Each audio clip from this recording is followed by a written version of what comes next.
નમસ્કાર મિત્રો, રાજકોટ મિરર પર આપ સૌનું સ્વાગત છે. તાજેતરમાં જ ગુજરાત રાજ્ય તરફથી શ્રેષ્ઠ શિક્ષકનો એવોર્ડ 2020નું સન્માન મેળવનાર રાજકોટના ગૌરવ સમાન કહી શકે તેવા ઉમેશભાઈ વાળા આપણી સાથે ઉપસ્થિત છે, તો એમની મુલાકાત લઈએ.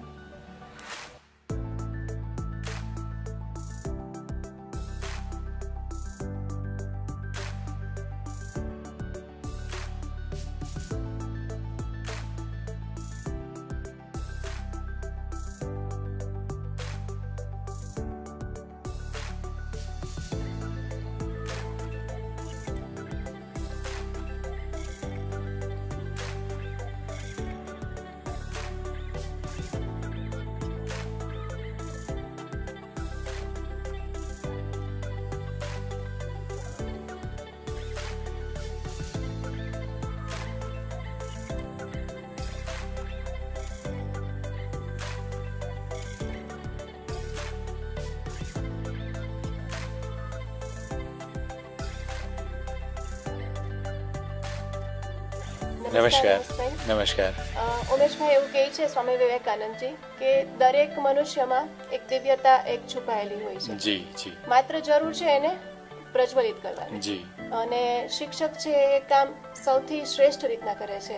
આપનું શું કહેવું છે? જી, એકદમ સાચી વાત કહી. આમ તો કેળવણીની જે વાસ્તવિક ડેફિનેશન છે, વ્યાખ્યા છે કે બાળકના શરીર, મન અને આત્મામાં જે ઉત્તમ છે તેને બહાર લાવવું, એને પ્રગટ કરવું, એ જ કેળવણી છે.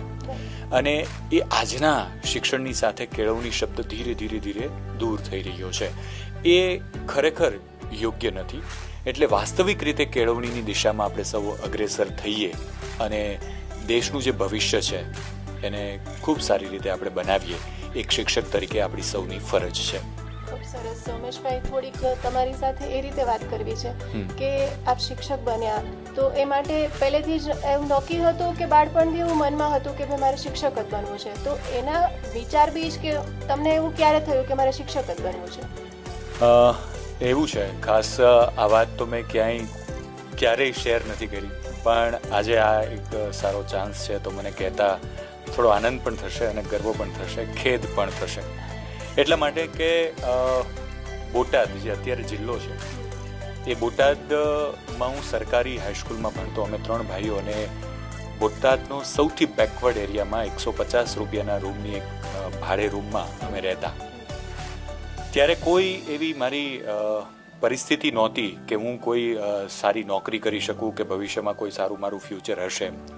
સરકારી શાળામાં ભણતો હતો, સાથે સાથે કામ કરતો હતો. કારખાનામાં કામ કરું, 2-3 કલાક સ્કૂલે જાઉં, વળી પાછો કામ કરવા જાઉં. મહિને 50 રૂપિયા પગાર મળતો. દરજીની દુકાનમાં ગાજ જે અત્યારે મશીનથી થાય છે એ ગાજ હું જાતે બનાવતો, સિલાઈ કામ કરતો. આ બધું સાથે સાથે કરતા ધીરે મેં 10મું ધોરણ પાસ કર્યું. સરકારી શાળામાં 10મા ધોરણ પાસ કર્યું ને મારો બીજો નંબર હતો. અને બીજા નંબરમાં એ વાત તમને એક કહેતા આનંદ એ વાતનો થશે કે ટોટલ 2 જ વિદ્યાર્થી પાસ હતા અને મારે 52% 10મા ધોરણમાં હતા. એ વખતે બોટાદની બહુ સારી સ્કૂલ MD શાહ વિદ્યાલય કહેવાય, એમાં મને એડમિશન મેળવવું એ મારું સપનું હતું કે મારે પણ આવી સારી સ્કૂલમાં ભણવું છે. અને એ સમય દરમિયાન ત્યાં વ્યવસાયલક્ષી પ્રવાહની અંદર મેં એડમિશન લીધું. 11 અને 12 ધોરણ ભણ્યું. એક સારી સ્કૂલ મળી, સારા શિક્ષકો મળ્યા અને અચાનક મારી અંદર રહેલું જે હું તમને કહેતો હતો કે આપણી અંદર કેટલીક બાબતો રહેલી હોય છે, માત્ર એને પ્રગટ કરવા માટે કોઈકની જરૂર હોય છે, એવા શિક્ષકો મને ત્યાં મળ્યા. અને એના પરિણામ સ્વરૂપ 74% સાથે હું ગોંડલ કેન્દ્રમાં વ્યવસાયલક્ષી પ્રવાહમાં પ્રથમ આવ્યો. તો ધીરે એ દિશા તરફ હવે હું આગળ વધવા માંડ્યો. હજી પણ મારું સાથે કામ કરવાની પ્રવૃત્તિ તો ચાલુ જ છે. એક ટાઈમ સ્કૂલ, એક ટાઈમ કામ કરવા જાઉં છું. ત્યાર પછી કોલેજ શરૂ થઈ. કોલેજમાં સવારે હું કોલેજ જાઉં ચાલતા અને બપોર પછી ટાઈપ ક્લાસ, જે મેં 10મા ધોરણમાં હું ટાઈપ શીખતો તો એમણે જ મને ત્યાં ટાઈપ શીખવાડવા માટે રાખી લીધો. એની બાજુમાં એક કોમ્પ્યુટર લેબ શરૂ થઈ તો કોમ્પ્યુટર ઓપરેટર તરીકે મને રાખી લીધો. ફોટો ફાસ્ટ કલર લેબ, પહેલાં આપણે કેમેરામાં ફોટો પાડતા અને એની રોલને ધોવડાવવા દેતા, એ કલર લેબમાં પણ મેં કામ કર્યું. દરજીના મશીનની અંદર શટલ હોય, શટલને પોલિશિંગ કરવા માટેના જે કારખાના હોય એમાં મેં કામ કર્યું.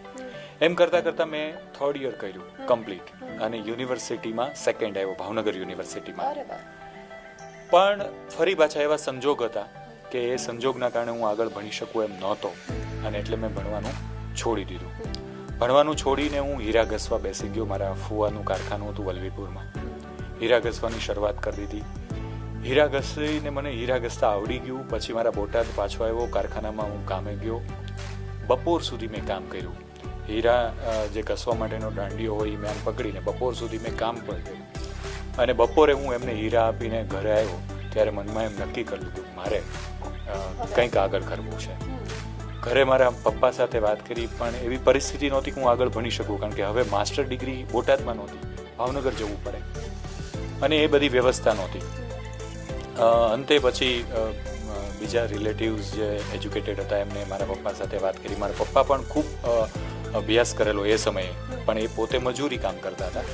SY BA સુધીનો એમણે અભ્યાસ કરેલો.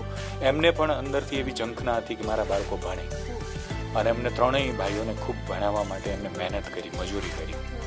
અંતે મેં ભાવનગરની અંદર માસ્ટર્સ અપડાઉન કરીને શરૂ કર્યું. બોટાદથી રોજ બસમાં જાઉં, માસ્ટર્સનું ફર્સ્ટ યર હતું, ભણીને પાછો બોટાદ આવું. 100 કિલોમીટરનો રોજનો 100 કિલોમીટર જવાના, 100 કિલોમીટર આવવાના. તો એમ કરતાં કરતાં એ માસ્ટર્સ MA કર્યું. અને ત્યારે એવું હતું કે TY પછી ફ્રેશ તમને BEdમાં એડમિશન ન મળે 1 વર્ષ, કારણ કે TYનું રિઝલ્ટ ના આવ્યું એ પહેલાં તો BEdની એડમિશનની પ્રોસેસ થઈ ગઈ હોય. તો મારે BEd કરવું હતું, એટલે MAનું 1 વર્ષ પછી મેં BEdની અંદર ફોર્મ ભર્યું. અને એ સમયે આખી ભાવનગર યુનિવર્સિટીમાં એક જ BEd કોલેજ ગવર્મેન્ટની, અને એમાં એડમિશન મળવું અને એ મળી જાય તો જે ખુશી છે એ કદાચ આજના સમયની અંદર આપણે ક્લાસ 1 ઓફિસર થઈ જાય એટલી ખુશી હતી કે મને BEdમાં એડમિશન મળી ગયું. એ BEdમાં એડમિશન મળી ગયું. 2002માં મેં એ મારું BEd કમ્પ્લીટ કર્યું. હોસ્ટેલમાં રહેતો હતો. આજના સમયની અંદર પણ મારી એક યાદી છે કે જેમાં મેં BEd કર્યું હોય એમાં મારો ખર્ચ, ખાવાનો, રહેવાનો, ભણવાનો, અને એ બધો થઈને જે મેં એક પણ પ્રકારનું કામ કર્યા વિના મેં BEd કર્યું છે, એનો 14,000 રૂપિયા અને માથે સમથિંગ 100-150 રૂપિયા છે. એનો હિસાબ આજની તારીખમાં પણ મારી પાસે છે કે 14,000 સમથિંગમાં મેં રહેવાનું, ખાવાનું, હોસ્ટેલમાં બધું જ એમાં આવી ગયું, ભણવાનો ખર્ચ પણ આવી ગયો. અને પછી મેં BEd કરી લીધું, એટલે મને એમ થયું કે હવે હું શિક્ષક થઈ જઈશ. અને જેવો હું બોટાદ આવ્યો BEd કરીને વેકેશનમાં, ત્યાં જ બોટાદની જે MD શાહની એક પ્રાઇમરી સ્કૂલ શરૂ થઈ, દાણી વિદ્યાલય. એ સમયે ગવર્મેન્ટમાં પણ 2500 રૂપિયા પગાર આપતા હતા, અને અહીંયા પણ 2500 રૂપિયા પગાર આપતા હતા. અને ઇન્ટરવ્યુમાં ખાસ્સા બધા લોકો હતા, અને મારું સિલેક્શન થઈ ગયું. એટલે મેં એ સ્કૂલ જોઈન કરી લીધી. સ્કૂલનો ટાઈમ હતો આફ્ટરનૂન. સ્કૂલ જોઈન કરી થોડા સમયની અંદર અમારી જે બોટાદની VM સાકરિયા મહિલા કોલેજ છે, એ મહિલા કોલેજમાં ઇતિહાસ વિભાગની અંદર એક લેક્ચરરની જરૂરિયાત હતી. અને મેં હજી માસ્ટર્સ પૂરું નથી કર્યું, કારણ કે માસ્ટર્સ એક્સટર્નલમાં મેં શરૂ કર્યું પાછું BEd પછી એક્સટર્નલ. તો મેં માસ્ટર્સ નથી કર્યું, છતાં પણ મારું સિલેક્શન કોલેજમાં પ્રાધ્યાપક તરીકે પણ કર્યું, અને હું એમાં બહુ સક્સેસ ગયો. ખૂબ જ મને ગમ્યું, અને ખૂબ સારી રીતે એક પ્રાધ્યાપક તરીકે મારું જે VM સાકરિયા મહિલા કોલેજની અંદર જર્ની શરૂ થઈ. ઉમેશભાઈ, એવું હોય હમણાં જ ગુજરાત કેન્દ્ર સરકારે જી નવી શિક્ષણ પોલિસીની રજૂઆત કરી છે, એની થોડી વાત કરશો? અને એવું શું કે એમાં ખાસિયત છે કે જે એમ કહી શકે કે નહીં આ થવું જોઈએ? જી નવી પોલિસી, આમ તો ઘણી વખત ઘણા લોકો એ એજ્યુકેટેડ હોય, શિક્ષિત હોય કે ન હોય, બધા લોકો કંઈક ને કંઈક એવી ચર્ચા કરતા હતા, ખરેખર આજના શિક્ષણમાં આમ છે, આમ છે, આમ છે, આમ છે. તો એ બધા જ જે પ્રશ્નો હતા, જે સાવ સામાન્ય ખૂણામાં પણ ચર્ચા થતી, અને મોટી જે એજ્યુકેશનલ આખો એન્વાયરમેન્ટ હોય ત્યાં પણ લોકો એની ડિસ્કસ કરતા, એનો નિચોડ હવે આવી ગયો છે, જેને હમણાં જ મેં શરૂઆતમાં કહ્યું કે કેળવણી. એ કેળવવું જરૂરી છે બાળકને. આજે જે આપણે માર્કશીટ અને પર્સન્ટેજ ઉપર આગળ વધી રહ્યા છે, એ પર્સન્ટેજને હવે ધીરે ધીરે આપણે એક બાજુ મૂકી વાસ્તવિક રીતે મને એ વાતનો આનંદ થશે કે નવી એજ્યુકેશન પોલિસીની અંદર માતૃભાષાને પ્રાધાન્ય આપ્યું છે. જે એક ટ્રેન્ડ ચાલ્યો હતો ઇંગ્લિશ મીડિયમનો, કે મારું બાળક ઇંગ્લિશ મીડિયમમાં ભણે છે તો એ મારું એક કોલર ઊંચા કરવાનું એક સાધન બની જાય છે. તો એવું નહીં બને. આવનારા સમયની અંદર બાળક માતૃભાષામાં શિક્ષણ મેળવશે, એટલા માટે કે એનું વાતાવરણ જ માતૃભાષાનું છે. બાળક કન્ફ્યુઝ ન થવો જોઈએ કે અહીંયા ડોગ ભણીને જાય ને ઘરે એમ કે કૂતરો, એટલે એ કન્ફ્યુઝ ન થાય. એને જે વિચાર આવે છે મનમાં એ પણ ગુજરાતીમાં આવવાના છે. સપના પણ આપણે ઘણીવાર સાંભળ્યું છે કે વિચાર એને ગુજરાતીમાં આવે છે. તો ગુજરાતી એટલે માતૃભાષા, એમ દરેક માતૃભાષા છે. તો એ માતૃભાષામાં શિક્ષણ એને બેઝિક શિક્ષણ એને ત્યાં મળશે માતૃભાષાનું. પછીના સમયની અંદર એને ઓપ્શન મળશે કે મારે સાયન્સમાં જવું છે, કોમર્સમાં જવું છે, તો આપણી પાસે તો 10th પછી જે ઓપ્શન હતા એને પહેલેથી જ એવા ઓપ્શન મળશે અને એ જ દિશામાં એ કાર્ય કરશે. એ ઉપરાંત વ્યવસાયલક્ષી મતલબ કે કંઈક ને કંઈક સાથે સાથે એ ટ્રેનિંગ પણ મેળવતો જશે અને ટ્રેનિંગ પછી એ જ્યારે શિક્ષણ મેળવીને બહાર નીકળશે ત્યારે એને નોકરી નહીં મળે તો એના માટે અફસોસ નહીં રહે, કારણ કે એ પોતે પણ કેટલુંક એનામાં કૌશલ્ય હશે કે જેનો ઉપયોગ કરીને એ સારો બિઝનેસ પણ કરી શકશે. એ ઉપરાંત માનો કે ગ્રેજ્યુએશન, માનો કેટલીક વખત એવી કન્ડિશન, મેં તમને મારું ઉદાહરણ આપ્યું કે મેં ભણવાનું મૂકી દીધું, છોડી દીધું, તો એ તો મેં તો ટીવાય પછી છોડ્યું. માનો કે કોઈકને કોઈ ગર્લ છે F5 પૂરું કરીને કંઈક મેરેજ કે કોઈક જગ્યાએ શિફ્ટ થવાનું થયું, એને હવે ભણવાનું છોડી દેવું છે, તો એ એક એની એક બેંક બનશે, એની એજ્યુકેશનલ બેંક, એની શિક્ષણની એક બેંક બનશે કે એ બેંકની અંદર એનું એટલું જમા થઈ ગયું કે એને F5ની ડિગ્રી મેળવી છે, ટૂંકમાં એ ડિપ્લો ડિગ્રી જેમ આપણે કહીએ છીએ. એવી રીતે એ ફાઇનલ યર પૂરું કરશે, માનો કે કટકે પણ પૂરું કરશે તો એને એ ડિગ્રી અને ફાઇનલ મળશે. તો એ પણ વ્યવસ્થા અત્યારની ઘણું બધું નવી પોલિસીમાં છે, બહુ બધી વાતો કરી શકીએ, પણ એની મેઇન આ વાત છે જે કેળવણી શબ્દ આપણે આજે ઝંખીએ છીએ એના ઉપર એને ભાર ચોક્કસ આપ્યો છે. હજુ એક મને ક્વેશ્ચન એવી રીતનો થાય છે ઉમેશભાઈ કે અત્યારની જે શિક્ષણ પોલિસી નવી આવી છે એમાં ઉમેશભાઈને એવું શું લાગે છે કે હજુ કંઈક એડ થવું જોઈતું હતું તમારા? જી, મેં પૂરેપૂરો અભ્યાસ કર્યો છે. નવી શિક્ષણ નીતિ આવી એટલે મને થોડો મારો શોખનો વિષય એટલે મેં એનો ચોક્કસ અભ્યાસ કર્યો છે. 100% ફૂલફિલ છે, મને જે જોઈએ છે એ બધું એમાં છે, પણ એને ઇમ્પ્લિમેન્ટ કરવું, એ ઇમ્પ્લિમેન્ટ કરવા માટેના જેટલા પણ સોર્સ છે એ જો 100% કામ કરે તો જ એ નવી શિક્ષણ નીતિ ફૂલ ફ્લેઝમાં આપણે આપણી સાથે એને મહેસૂસ કરી શકીશું. પણ માત્ર ને માત્ર પેપર ઉપર અત્યારે નીતિ છે, અત્યારે રિવ્યૂ પણ લેવાઈ રહ્યા છે, શિક્ષકોના રિવ્યૂ પણ લેવાઈ રહ્યા છે. તો જે કંઈ માનો કે મને માતૃભાષામાં બેઝિક શિક્ષણ બાળકોને મળે એ ખૂબ ગમે એ વાત હતી અને એ ઇમ્પ્લિમેન્ટ થઈ છે. એ ઉપરાંત જે બાળકને પર્સન્ટેજથી દૂર લઈ અને એને ઇન્ટરેસ્ટ છે જે સબ્જેક્ટમાં, ઘણા બાળકોને મેથ્સમાં બિલકુલ રસ નથી અને છતાં પણ એને 10મા ધોરણ સુધી આપણે હવે મેથ્સમાં એને ઓપ્શન મળશે બોર્ડમાં કે એને બેઝિક મેથ્સ મળશે, એક મેઇન જેમ ગણિત એને રાખીને આગળ વધવું છે તો એ ગણિતના દરેક વિષયમાં એને ઓપ્શન મળે છે. તો એ વિદ્યાર્થીમાં જે ટેલેન્ટ છે એ ટેલેન્ટને બહાર લાવવા માટેના પૂરેપૂરું સ્ટેજ આ નવી શિક્ષણ નીતિમાં છે. એક પણ મેઇન વસ્તુ એને ઇમ્પ્લિમેન્ટ થવી જરૂરી છે. ઉમેશભાઈ, તમે વાત કરી કે કોઈ સબ્જેક્ટની અંદર એને રસ છે. હવે મેં એ પણ સાંભળ્યું છે કે તમે કોઈ એક પર્ટિક્યુલર સબ્જેક્ટની અંદર બાળકોનો જો ઇન્ટરેસ્ટ ન હોય તો એ કેવી રીતે કેળવીને એમાં રસ લેતા કરો છો ને, એ બહુ ખરેખર રસપ્રદ બાબત છે. તો એ અમારી સાથે ચોક્કસથી શેર કરો. યસ, સોશિયલ સાયન્સ મતલબ સામાજિક વિજ્ઞાન તમે ભણ્યા છો, હું ભણ્યો છું.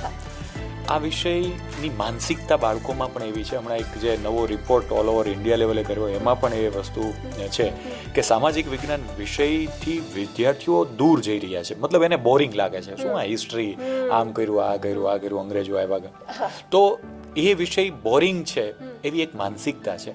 એને દૂર કરવા માટે હું જ્યારે પણ ક્લાસરૂમની અંદર શરૂઆતમાં જાઉં છું, મારો 9thમાં મારે દાખલા કે લેક્ચર હોય, વિદ્યાર્થી નવા જ હોય, પહેલી જ વખત મને જોઈ રહ્યા છે અને હું SS નો શિક્ષક છું, તો એના મનમાં એમનો SS ના શિક્ષક, એ પહેલી જ વખત હું એમને એ વસ્તુ ગળે ઉતાર દઉં છું કે આ વિષય ખૂબ ઇન્ટરેસ્ટિંગ છે, ખૂબ ગમે એવો છે અને જ્યારે તમે કદાચ આમ બોરિંગ થઈ ગયા હો તો તમારો મૂડને ફરી પાછો લાવવો હોય તો આ વિષય વાંચો, એવું એમના મનની અંદર ઊભું થાય એ માટેના હું પ્રયત્ન કરું છું. એમાં સફળ પણ બનું છું. અને રહી વાત SS ને ઇન્ટરેસ્ટિંગ કેમ બનાવવું, ટેકનોલોજીનો તો ચોક્કસ ઘણા ઉપયોગ કરતા હોય, હું પણ કરું છું, પણ સાથે સાથે ભાષા છે ને એ બધાને ખૂબ ગમે. તો હું ગુજરાતી ભાષાનો ટચ ઇતિહાસને એવી રીતે આપું છું. દાખલા કે મારે રશિયન ક્રાંતિ બાળકોને ભણાવી છે, તો રશિયન ક્રાંતિ ક્યારે થાય તો ભયંકર ભૂખ હોય, તો એ ભૂખનો સીન મારે બતાવવો હોય, રશિયામાં ક્રાંતિ થઈ, કેવી ભૂખ હતી તો રશિયામાં ક્રાંતિ થઈ, તો કે સામેની ફૂટપાથ ઉપર ભૂખ્યા બાળક સૂતા છે અને આ બાજુની ફૂટપાથ ઉપર એક હોટલ આલિશાન છે. આ બંને વચ્ચેનું દ્રશ્ય હું બાળકોની સામે રજૂ કરું તો એક કાવ્યની ભાષામાં રજૂ કરું તો એ બાળકોને રસ પણ થાય છે અને મજા આવે છે અને એ વિષય તરફ એને વધારે ખેંચી શકું છું. તો એવી રીતે દરેકે દરેક ટોપિકમાં હું લેંગ્વેજનો ટચ આપું છું. ભાષા અને ભાષા ના શિક્ષક તરીકે લોકો મને જનરલી ઓળખતા હોય છે. ખરેખર હું એસએસનો શિક્ષક છું. ઉમેશભાઈ, આપની એ પણ વાત ખરેખર જાણીતી છે કે આપ શાળાના સમય સિવાય પણ બીજા જે ઝૂંપડપટ્ટીના બાળકો હોય કે એને અથવા તો મજૂરના બાળકો છે એને ભણાવવાનું પણ કામગીરી કરો છો, તો એની થોડી માહિતી આપો. જી, લગભગ 5-7 વર્ષ પહેલાં મને ઉનાળાના વેકેશન દરમિયાન 15 દિવસની રજામાં કચ્છનું જે નાનું રણ છે એ કચ્છના નાના રણની અંદર અગરિયાઓ હોય મીઠું બનાવવા માટે, મીઠું પકવવા માટે એ સમય દરમિયાન ત્યાં એ લોકો આવે. તો એની સાથે બાળકો હોય જેમની પાસે એ સમય દરમિયાન શિક્ષણનો ઓપ્શન નથી. તો અમને ત્યાં જે પ્રિન્સિપલ ફાધર્સ હતા એમને મને કીધું અને અહીંના ફાધર થ્રુ હું ત્યાં ગયો. ત્યાં 15 દિવસ એ બાળકો સાથે રોકાણો, એ બાળકો સાથે જમ્યો, એ બાળકો સાથે રમ્યો, એ બાળકો સાથે સૂતો, એ બાળકોને ભણાવ્યું. તો એ બાળકોની જે આંખોમાં સંવેદના હતી, જે એમાં ઇમોશન્સ હતું, એ મને સ્પર્શી ગયું કે આમને પણ ભણવાની ભૂખ છે પણ આમને યોગ્ય એ વાતાવરણ નથી મળતું. તો એ મનની અંદર જે વિચાર આવ્યો અને એના પછી જ્યારે હું અહીંયા રાજકોટ આવ્યો તો અમારી દાખલા કે સ્કૂલમાં પણ કન્સ્ટ્રક્શન ચાલતું. તો એ સમય દરમિયાન અહીંયા 15 થી 20 મજૂરના પરિવારો રહેતા. એ બાળકોને હું ભેગા કરી એમની સાથે રમતો. શરૂઆતમાં તો એ બાળકો મારી પાસે નહોતા આવતા પણ સ્વાભાવિક છે કે ભૂખ ગમે એને ખેંચી લે, એટલે શરૂઆતમાં તો હું એમની સાથે માત્ર નાસ્તો જ શેર કરતો હતો, કોઈ ફ્રૂટ કે ચોકલેટ ને એવું શેર કરતો. ધીરે ધીરે બાળકોનો મારી સાથે લગાવ વધ્યો. પછી મેં એમને દફતર ને પેન, પેન્સિલ ને સ્લેટ ને બુક્સ ને બધું આપ્યું. મને ગોતતા ગોતતા એ સમય થાય એટલે ત્યાં મારી જગ્યા નક્કી હોય ત્યાં આવી જતા. હું ન હો તો પણ એ બાળકો મારી રાહ જોઈને ત્યાં આવી જતા. એ લગાવ વધ્યો અને એ બાળકોમાં મને ઘણા બધા એવા વિદ્યાર્થીઓ મળ્યા, જોવા મળ્યું કે આમની અંદર કેટલી અદ્ભુત ટેલેન્ટ છે. એક નાનકડી છોકરી 12 વર્ષની, એની સાથે હું ફૂટબોલ રમતો, એનો વિડીયો પણ છે. અને એ ફૂટબોલની કિક મારે અને પરફેક્ટ ગોલ કરે. એટલી પાવરફુલ કિક. એ કુપોષણથી પીડાતી હોય, જનરલી એમને એટલું સારું પોષણ નથી મળતું, છતાં પણ એની પાસે આટલી ટેલેન્ટ હતી. એક છોકરો જે 1 થી 10 સુધીના ઘડિયા બોલી જાય, એ ઉપરાંત કોઈ પણ ગુણાકાર તમે આપો તો ફટાફટ કરી નાખતો, એ આ મજૂરના બાળકો છે. ફૂટપાથ ઉપર, આપણી 150 ફૂટ રિંગ રોડ ઉપરની ફૂટપાથ ઉપર પણ મને જ્યારે ચાન્સ મળે ત્યારે એ બાળકો સાથે હું જાઉં, મારા સમયની અનુકૂળતા એમની સાથે થોડીક ભણવાની વાતો કરું, ભણાવું પણ ખરું. તો એ જરૂરી લાગ્યું મને પણ, અને એ પણ મારા વ્યસ્ત સમયની અંદરથી હું ચોક્કસ સમય કાઢીને છેલ્લા જે કોરોનાના સમય પછી હું એ નથી જઈ શક્યો. પણ બહુ જલ્દી આ પરિસ્થિતિ પણ ખૂબ સરસ પાછી પહેલા હતી એના જેવી થઈ જશે, એનાથી પણ કદાચ વધારે સારી થઈ શકે. ઉમેશભાઈ, એ વસ્તુ કે એક આખો કદાચ 100 વિદ્યાર્થીઓનો ક્લાસ હોય, એમાંથી કદાચ કોઈ 2-5 વિદ્યાર્થી હશે એ એમ કહેતા હશે કે મારે શિક્ષક બનવું છે.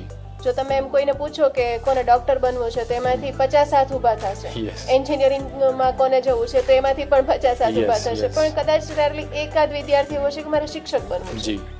તો ન્યૂ જનરેશન જે અત્યારે એવું ઈચ્છે છે કે મારે શિક્ષક બનવું છે, ટીચર બનવું છે, એ ક્ષેત્રમાં આગળ જવું છે, તો એ વિદ્યાર્થીઓને અથવા તો એ લોકોને તમે શું કહેવા માંગશો કે એમને શું સજ્જતા રાખવી જોઈએ? જી, મને એક વિદ્યાર્થી યાદ આવ્યો, તમે જેમ કહ્યું ને, મને 12th કોમર્સની અંદર એક વિદ્યાર્થીએ મને સામેથી કીધું સર મારે શિક્ષક બનવું છે. હવે 12th ઇંગ્લિશ મીડિયમ કોમર્સમાં ભણતો વિદ્યાર્થી મને એમ કહ્યું શિક્ષક બનવું છે. મને ખૂબ આનંદ થયો કે સાલું એક વિદ્યાર્થી તો નીકળ્યો કે જેને શિક્ષક બનવું છે. આજે એક સમાજની અંદર એક વાત એવી ચોક્કસ વાયરલ થઈ છે કે શિક્ષકનું સ્થાન જે સમાજમાં હોવું જોઈતું હતું એ આજે નથી. પહેલા તો ચોક્કસ ટોપ ઉપરનું સ્થાન હતું, આજે નથી. તો એની પાછળના રીઝન પણ છે કે માનો 100 શિક્ષકોમાંથી 2-5% એવા પર્સન્ટેજ શિક્ષકો છે કે જેને આ કમ્પ્લીટલી પ્રોફેશનલ ટચ આપ્યો છે. તો એની અંદર રહેલું જે શિક્ષકત્વ છે એ ન હોય ત્યાં સુધી હું તો ચોક્કસ એમ કહું છું આ સાંભળનાર તમામને કે જો તમારી અંદર શિક્ષકત્વ હોય અને તમને અંદરથી જ એમ થતું હોય મારે શિક્ષક બનવું છે, તો તમારે સામે જીવંત વ્યક્તિઓ સાથે કામ કરવાનું છે, કોઈ પૂતળા સાથે કામ નથી કરવાનું. તમારી અંદર સંવેદના હોય, તમારી સાથે લાગણી હોય, તો તમે એ બાળકો સાથે કામ કરી શકો. જો સંવેદના નહીં હોય, લાગણી નહીં હોય, તો એ બાળક ક્લાસરૂમની અંદર કદાચ 40 હોય કે 100 હોય, એ બધા બાળકો સંવેદનશીલ છે, જીવંત છે. અને એ બાળકો સાથે કામ કરવા માટે તમારી અંદર શિક્ષકના અનેક ગુણો છે, એ તમામ ગુણો જરૂરી છે. અને એક વાત મને કહેતા વધારે આનંદ એ થશે કે નિયમિતતા, તમે બાળકને જ્યારે નિયમિત બનાવવું હોય તો તમે ખુદ રેગ્યુલર હોવા જરૂરી છે.